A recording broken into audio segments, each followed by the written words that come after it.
Hello and welcome to अपनी class. देखिए, पिछले वाले चैप्टर में हमने पार्ट्स ऑफ स्पीच डिस्कस करा था। ओके, तो आज के चैप्टर में हम सबसे पहला पार्ट्स ऑफ स्पीच डिस्कस करेंगे, nouns and kinds of nouns. तो चलिए शुरू करते हैं। सबसे पहले तो हम जानेंगे नाउन्स के बारे में। हालांकि मैंने आपको ब्रीफ इंट्रोडक्शन दे दिया था पिछले वाले लेक्चर में, लेकिन फिर भी आज हम डिटेल में पढ़ेंगे नाउन के बारे में। तो नाउन क्या होता है?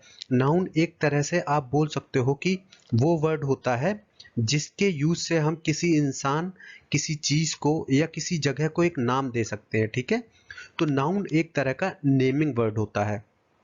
दूसरा, आप यहाँ जो मैंने थिंग की जो बात करी है, इस थिंग को आप रिलेट कर सकते हो किसी भी चीज से जिसके बारे में आप सोच सकते हो, राइट? तो the word thing is use to mean anything that we can think of. हम जिस किसी चीज के बारे में भी सोच सकते हैं, वो सारी चीजें आप बोल सकते हो कि थिंग वर्ड के अंदर कवर हो जाएंगी।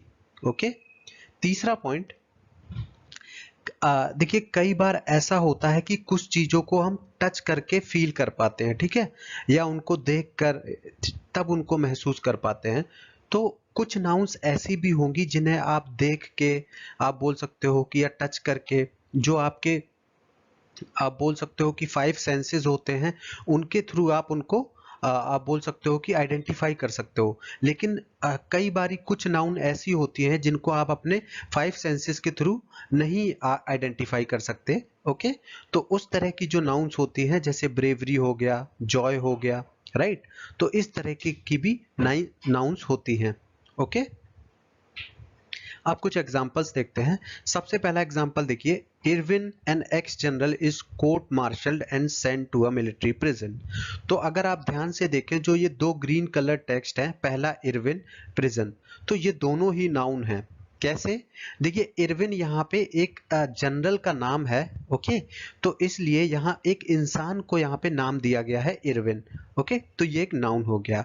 वहीं आप अगर दूसरे वाले वर्ड की बात करें, प्रिजन की, तो प्रिजन वो जगह होती है जहाँ पे कैदियों को रखा जाता है, या जब कोई कानून तोड़ता है, ठीक है, तो उसको जो सजा दी जाती है, तो उसको कहाँ पे रखा जाता है?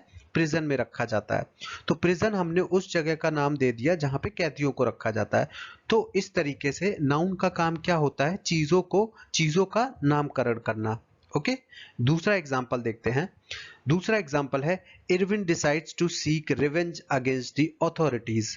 आप देखिए, यहाँ पे अगर आप रिवेंज वर्ड को देखें हैं, तो इसमें इसमें इससे हमें पता लगता है कि जो रिवेंज वर्ड है, उसको आप अपने जो आपके फाइव सेंसेस हैं, उसके थ्रू आप उसको आइडेंटिफाई नहीं कर सकते। ये चीज रिवेंज एक तरह से आप बोल सकते हो कि हाँ, ये चीज होती है, आप इसके बारे में सोच सकते हो, लेकिन आप सोचो कि आप इसको छू के देख लो, राइट, या इसको स्मेल करके इसको आइडेंटिफाई कर लो, तो वैसा नहीं होगा। तो यही मैं आपको बताना चाहता था कि नाउन दो तरीके की होती हैं। ठीक है, तो ये हम आगे डिस्कस करेंगे कि इस तरह के नाउन्स को हम एब्स्ट्रैक्ट नाउन बोलते हैं, कि जिन नाउन्स को हम टच करके नहीं बता सकते, उनको हम क्या बोलेंगे? एब्स्ट्रैक्ट नाउन बोलेंगे। ठीक है, अब हम डिस्कस करते हैं काइंड्स ऑफ नाउन्स। तो देखिए, कितने तरह के नाउन्स होते हैं। नाउन्स आपके होते हैं concrete noun, right, common noun होता है आपका, प्रॉपर नाउन होता है, कलेक्टिव नाउन होता है, काउंटेबल नाउन होता है, और नॉन काउंटेबल नाउन, और सबसे इंपॉर्टेंट आपका एब्स्ट्रैक्ट नाउन। ठीक है, जो अभी हम आगे चल के डिस्कस करेंगे, जो अभी पीछे थोड़ा सा मैंने इंट्रो दिया था एब्स्ट्रैक्ट नाउन का। तो कॉमन एंड प्रॉपर नाउन, अभी हम सबसे पहले कॉमन और प्रॉपर नाउन के बारे में जानेंगे। तो सबसे पहला एग्जांपल आप देखिए, Ashoka was a wise king. ठीक है, यहाँ पे अगर आप येलो कलर टेक्स्ट को देखें और ग्रीन कलर टेक्स्ट को देखें, तो इन दोनों में जो डिफरेंस आपको मैं बताऊंगा, ठीक है, उससे आपको सारी चीजें क्लियर हो जाएंगी कि क्या प्रॉपर नाउन होता है और क्या कॉमन नाउन होता है। तो देखिए, किंग क्या होता है? हम हर उस इंसान को राजा बोल सकते हैं जो कुछ लोगों के समूह पे राज करता हो। ठीक है, तो उसको हम राजा बोल सकते हैं। और वो अभी हमने स्पेसिफाई नहीं किया है हम किस राजा की बात कर रहे हैं, तो वो राजा कोई भी हो सकता है। तो इस तरीके के वर्ड्स या नाउन्स जहां हम स्पेसिफाई नहीं करते कि हम किस पर्टिकुलर चीज के बारे में बात कर रहे हैं, तो इस तरह के नाउन्स को हम क्या बोलते हैं? कॉमन नाउन्स बोलते हैं। ठीक है, तो ये जो आपका किंग वर्ड है यहाँ पे, ये क्या हो जाएगा? ये आपका कॉमन नाउन हो जाएगा।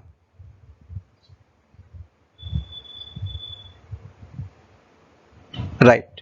अब देखिए, यहीं पे हमने मेंशन कर दिया कि यहाँ पे हम अशोका की बात कर रहे हैं, तो किसी पर्टिकुलर राजा की तरफ आपने इशारा कर दिया, ठीक है। तो ये वाला जो वर्ड हो जाएगा या नाउन, इसको आप बोलोगे प्रॉपर नाउन, राइट। तो आई होप आपको डिफरेंस क्लियर हुआ होगा कि क्या कॉमन नाउन होता है और क्या प्रॉपर नाउन। ठीक है, अभी और एग्जांपल देखते हैं।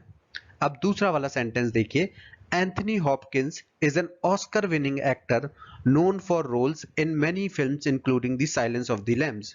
तो देखिए, एंथनी हॉपकिंस बहुत ही अच्छे एक्टर हैं, इंग्लिश एक्टर हैं, वो बहुत ही अच्छी मूवियाँ उन्होंने बनाई हैं, उनकी एक्टिंग बहुत ज़्यादा अच्छी है, ठीक है। तो उनको इसके लिए ऑस्कर भी मिला है। तो देखिए, यहाँ पे अगर आप एंथनी हॉपकिंस और सॉरी, सबसे पहले हम जो ग्रीन कलर टेक्स्ट है उनकी बात करते हैं। एक्टर, देखिए एक्टर में हमने स्पेसिफाई नहीं किया है कि हम किस एक्टर की बात कर रहे हैं, तो जो आपका एक्टर वाला वर्ड हो गया, ये आपका हो जाएगा फिर से कॉमन नाउन, ठीक है, क्योंकि एक्टर कोई भी हो सकता है। वहीं आपने स्पेसिफाई कर दिया कि हम एंथनी हॉपकिंस की बात कर रहे हैं, तो ये जो आपका येलो कलर में एंथनी हॉपकिंस है, ये आपका प्रॉपर नाउन हो गया कि आपने स्पेसिफाई कर दिया कि हम, हाँ, मैं उस एक्टर के बारे में बात कर रहा हूं। वहीं अगर आप फिल्म्स की बात करें, तो फिल्म कोई भी हो सकती है, ठीक है, तो ये फिर से आपकी कॉमन नाउन हो जाएगी। और वहीं आपने स्पेसिफाई कर दिया कि हाँ, मैं उस पर्टिकुलर फिल्म की बात कर रहा हूं, तो वो प्रॉपर नाउन हो जाएगी। तो साइलेंस ऑफ द लैम्स आपने स्पेसिफाई कर दिया कि मैं इस मूवी की बात कर रहा हूं या इस फिल्म की बात कर रहा हूं, तो ये आपकी प्रॉपर नाउन हो जाएगा। तो कॉमन नाउन की डेफिनेशन क्या आएगी यहां से निकल के? कॉमन नाउन की डेफिनेशन होगी, a common noun is a name given in common to every person or thing of the same class or kind, ठीक है।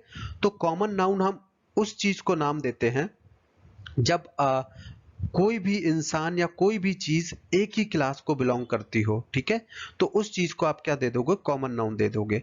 वहीं अगर आप प्रॉपर नाउन की बात करें, तो मैंने बताया प्रॉपर नाउन हम तब यूज में लाते हैं जब हमें किसी पर्टिकुलर चीज या इंसान या किसी जगह को हमें नाम नाम देना होता है, तब वहां पे हम प्रॉपर नाउन का यूज करते हैं, राइट। ठीक है, अब कुछ और चीजें जानते हैं कॉमन नाउन और प्रॉपर नाउन से जुड़ी। देखिए, अभी यहाँ पे आप ये वाले टेबल को देखिए, तो यहाँ पे आपको कॉमन नाउन और प्रॉपर नाउन से बिल्कुल एग्जैक्ट आपको डिफरेंस क्लियर हो जाएगा। बॉय की अगर बात करें, तो बॉय कोई भी हो सकता है, वहीं आपने स्पेसिफाई कर दिया कि हम किस बॉय की बात कर रहे हैं, डेविड की, तो यहाँ पे डेविड आपका प्रॉपर नाउन हो गया और बॉय आपका कॉमन नाउन हो गया। इसी तरह आप आगे के एग्जाम्पल्स भी देखे हैं, तो मैं अगर आपको इस वाली टावर की अगर हम बात करें, तो टावर देखिए कोई भी हो सकता है, ठीक है। लेकिन अगर आपने स्पेसिफाई कर दिया कि आप एफएल टावर की बात कर रहे हो, तो वो आपका प्रॉपर नाउन हो गया और टावर आपका कॉमन नाउन हो गया, ठीक है। तो ये कुछ एग्जांपल्स हैं कॉमन नाउन और प्रॉपर नाउन के, आप वीडियो को पॉज करके अच्छे से इनको देख लीजिएगा। दूसरा, अब ये कैसे हम पता लगाएंगे कि कौन सा कॉमन नाउन है या कौन सा प्रॉपर नाउन है? तो इसके लिए आपको खुद से दो क्वेश्चन करने पड़ेंगे। पहला क्वेश्चन, कॉमन नाउन पता करने के लिए आपको क्वेश्चन करना पड़ेगा व्हाट इज इट, ठीक है। अगर जैसे आपने व्हाट इज इट किया, तो उसके लिए जो आपको अगर आंसर मिल रहा है, तो वो कॉमन नाउन होगा। और अगर आपने ये क्वेश्चन किया कि व्हाट्स इट्स नेम, कि उसका नाम क्या है, और अगर वो उससे आपको आंसर मिल रहा है, तो वो एक्चुअली में प्रॉपर नाउन होगा, ठीक है। तो देखिए, अगर आप इसी एग्जांपल की देखिए ब्रिज की, तो ब्रिज से आपको पता लगेगा कि जैसे ब्रिज को देखा, तो अगर आपने ये क्वेश्चन किया कि व्हाट इज इट, तो किसी ने आंसर किया इट इज अ ब्रिज, ठीक है, तो वो क्या हो गया? वो कॉमन नाउन हो गया। वहीं अगर आप उसका नाम पूछ देते और वो नाम दे देता गोल्डन गेट ब्रिज, तो वो आपका हो जाता ओके, या लंदन ब्रिज दे देता, तो प्रॉपर नाउन हो गया। तो सिंपल सी चीज यही निकल के आती है कि जब भी आपको किसी पर्टिकुलर चीज की, ठीक है, जब आपको नामकरण करना होता है, तो उसके लिए आप प्रॉपर नाउन का इस्तेमाल करोगे, ठीक है। तो दोनों के बीच डिफरेंस यही है कि कॉमन नाउन आप बोल सकते हो कि किसी होल लॉट ऑफ क्लास के लिए या किसी पर्टिकुलर ग्रुप के लिए आपने एक नाम असाइन कर दिया, ठीक है। जैसे कि एग्जांपल के तौर पे राजा का एग्जांपल लिया था कि हर वो इंसान जो कुछ लोगों के समूह पे राज करता हो, उसको आपने राजा बोल दिया, ठीक है। लेकिन वहीं अगर आप किसी पर्टिकुलर राजा की बात करोगे, तो उसको आप प्रॉपर नाउन बोलोगे, राइट। देखिए, ये सारी चीजें हम इसलिए पढ़ रहे हैं क्योंकि जब आप इनसे रिलेटेड एक्सरसाइज करोगे या एग्जाम्स में क्वेश्चन पूछे जाते हैं, अगर आपको नाउन ही नहीं पता है कि कौन सा नाउन क्या होता है, तो आप सेंटेंस में सही वर्ड का इस्तेमाल नहीं कर पाओगे और वहां पे आप एरर कमिट कर दोगे। तो इसी तरह के क्वेश्चंस एग्जाम में आते हैं। देखिए इस चैप्टर के बाद मैंने अच्छी एक्सरसाइज कंपाइल करी है और कुछ क्वेश्चंस भी लिए हैं कॉम्पिटिटिव एग्जाम से। तो इस लेक्चर के बाद आप उस लेक्चर को जरूर देखिएगा, तो आपको सारी चीजें क्लियर हो जाएगी कि हम क्यों पढ़ रहे हैं ये सारी चीजें, राइट। अब हम डिस्कस करते हैं कुछ और रूल्स कॉमन नाउन और प्रॉपर नाउन से रिलेटेड, ठीक है।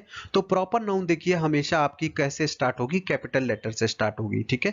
देखिए कोई भी वर्ड होता है अगर वो सेंटेंस के स्टार्टिंग में यूज हो रहा है तब तो वो कैपिटल लेटर उसका कैपिटल लेटर में आप यूज करोगे, ठीक है। लेकिन अगर सेंटेंस के बीच में यूज आप कर रहे हो और वो प्रॉपर नाउन है तो उसको भी हमेशा आप कैपिटल लेटर में रखोगे, राइट।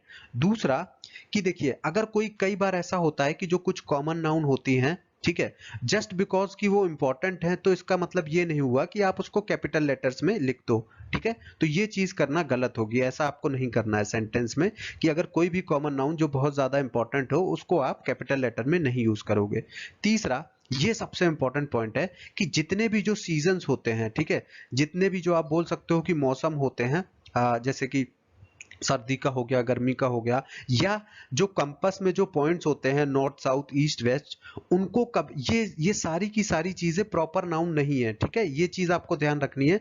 तो इनको हमेशा आप लोअर केस लेटर्स में लिखोगे, ठीक है। अगर सेंटेंस में कहीं भी आपको सीजन का जिक्र करना है या कंपास के पॉइंट्स जिक्र करने हैं, जैसे नॉर्थ ईस्ट डायरेक्शन, आप आई मीन कंपास किस लिए होता है, डायरेक्शन बताने के लिए, तो कभी भी आप उनको कैपिटल लेटर्स में नहीं लिखोगे। ये कोई भी चीज प्रॉपर नाउन नहीं होती है, इनको हमेशा आप लोअर केस लेटर में लिखोगे, ओके। एग्जांपल के तौर पे देखते हैं, I would like to visit an old castle, can we visit a Warwick castle. तो देखिए यहाँ पे जो येलो कलर टेक्स्ट है ये आपका कॉमन नाउन है और जो ग्रीन कलर टेक्स्ट है ये आपका प्रॉपर नाउन है।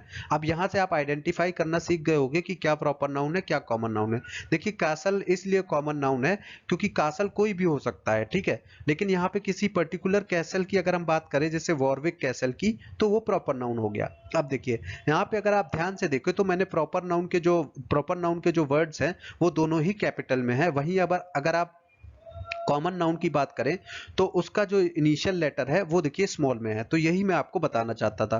दूसरा एग्जांपल देखिए, you are a valued client. तो देखिए क्लाइंट यहाँ पे कॉमन नाउन है तो इसलिए इसको यहाँ पे लोअर केस में होना चाहिए था, लेकिन मैंने कैपिटल में लिखा, मतलब ये गलत है, ओके। तो ये चीज आपको नहीं करनी है। जब भी कभी आप जैसे आप, तो इससे क्या होगा, जब आपको चीजों का नॉलेज होगा ना तो आपकी राइटिंग स्किल्स अपने आप इंप्रूव हो जाएंगी, राइट। अब तीसरा एग्जांपल देखते हैं, in the autumn some geese fly south for the winter. अगर आप यहाँ पे तीनों जो येलो कलर्ड टेक्स्ट हैं अगर आप उनको ध्यान से देखो तो ऑटम क्या होता है, ये एक सीजन होता है, ठीक है। वहीं अगर साउथ की बात करें तो ये कंपास का पॉइंट होता है या डायरेक्शन होती है, और विंटर भी हमारा सीजन होता है। तो आप ध्यान से देखो कि ये सारे कॉमन नाउन होते हैं। मैंने आपको बताया था सीजन और कंपास के पॉइंट हमेशा कॉमन नाउन होते हैं, ये प्रॉपर नाउन नहीं होते, तो हमेशा ये लोअर केस लेटर में आएंगे, तो इसलिए इन सबको लोअर केस में लिया गया है। ये चीज मैं आपको बताना चाहता था। अभी कुछ और रूल्स देखते हैं। सबसे पहले हाँ, देखिए जब भी कभी आपको किसी चीज का टाइटल लिखना हो, ठीक है, या टाइटल के बारे में जब हम बात करते हैं तो वहां पे कई, देखिए टाइटल में क्या होता है, कई बार 3 से 4 वर्ड्स होते हैं, ठीक है, या उससे ज्यादा होते हैं। तो वहां पे आपको कंफ्यूजन रहता है कि मैं किस किस वर्ड को कैपिटल लेटर में लिखूं, किस वर्ड को स्मॉल लेटर में लिखूं। ये बहुत ही इंपॉर्टेंट चीज बता रहा हूं मैं। देखिए ये हमारे साथ, जैसे आपको किसी मूवी का नाम लिखना है तो मूवी का नाम जैसे हो गया साइलेंस ऑफ द लैम्स, तो आप साइलेंस ऑफ द लैम्स में किस चीज को स्मॉल लिखें, किस चीज को कैपिटल लिखें, किन वर्ड्स को, तो ये सारे चीजें आपको क्लियर हो जाएंगी। हमेशा आपको जब भी कभी टाइटल का नाम किसी जो टाइटल में जो वर्ड्स होते हैं उसमें जो प्रिंसिपल वर्ड्स होते हैं उनको आपको कैपिटल में लिखना है हमेशा, ठीक है। अब देखिए प्रिंसिपल वर्ड्स क्या होते हैं, प्रिंसिपल वर्ड्स हर वो वर्ड्स होते हैं जो अगर आप कंजंक्शंस को हटा दो, आर्टिकल्स को हटा दो और प्रीपोजिशंस को हटा दो, इन 3 चीजों के अलावा सारे वर्ड्स को प्रिंसिपल वर्ड्स माना जाता है। प्रिंसिपल का मतलब होता है मुख्य या मेन, ठीक है, या इंपॉर्टेंट। अब देखिए यहाँ पे एक और मैं इंपॉर्टेंट चीज आपको बताना चाहूंगा, ठीक है। इससे रिलेटेड एग्जाम में बहुत ज्यादा क्वेश्चन आता है कि आपको इन दोनों के बीच, देखिए जो आता है कंफ्यूजिंग जो वर्ड्स होते हैं, जैसे प्रिंसिपल होता है, ठीक है, प्रिंसिपल PLE वाला जो वर्ड होता है, इसका मतलब होता है जब आप सिद्धांतों की बात करते हो, ठीक है, तो वहां पे आप ये प्रिंसिपल वर्ड यूज करते हो। लेकिन जब आप किसी मुख्य चीज की बात करते हो या इंपॉर्टेंट चीज की बात करते हो तो वहां पे जो PAL वाला जो प्रिंसिपल होता है आप वो यूज करते हो, राइट। ये आपको डिफरेंस याद रखना है, इस पे बहुत ज्यादा क्वेश्चन आते हैं एग्जाम में, ठीक है। तो ये आपको याद रखना है। और प्रिंसिपल देखिए, जो स्कूल का जो प्रधानाचार्य होता है उसके लिए भी आप PAL वाला प्रिंसिपल यूज करते हो, ओके। अब हम देखेंगे कुछ एग्जांपल्स, ओके। तो अगर आप टावर ऑफ लंदन की बात करें तो यहाँ पे प्रिंसिपल वर्ड्स कौन से हैं। प्रिंसिपल वर्ड देखिए हैं जो प्रीपोजिशंस, कंजंक्शन और आर्टिकल को हटा दीजिए आप, तो यहाँ पे जो ऑफ वर्ड है ये आपका क्या है, ये आपका प्रीपोजिशन है।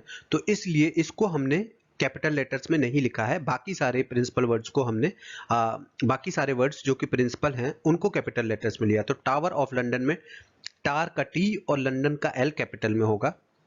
वहीं आप इस वाले टाइटल की बात करें, snow white and the seven dwarfs, तो यहाँ पे एंड और द आपके ये प्रिंसिपल वर्ड्स नहीं है, तो इनके अलावा जितने भी वर्ड्स हैं उनको आपने कैपिटल में लिया है। तीसरा एग्जांपल है the last of the Mohicans, okay. तो यहाँ पे ऑफ और द जो वर्ड हैं आपके, ये प्रिंसिपल वर्ड्स नहीं है। इनके अलावा जितने भी वर्ड हैं उनको आप कैपिटल में लिखोगे। लेकिन इसमें सबसे इंपॉर्टेंट चीज ये है कि जो ये वाला आपका वर्ड है द, ये सेंटेंस के स्टार्टिंग में यूज हुआ है, इसलिए आप इसको कैपिटल में यूज करोगे, राइट।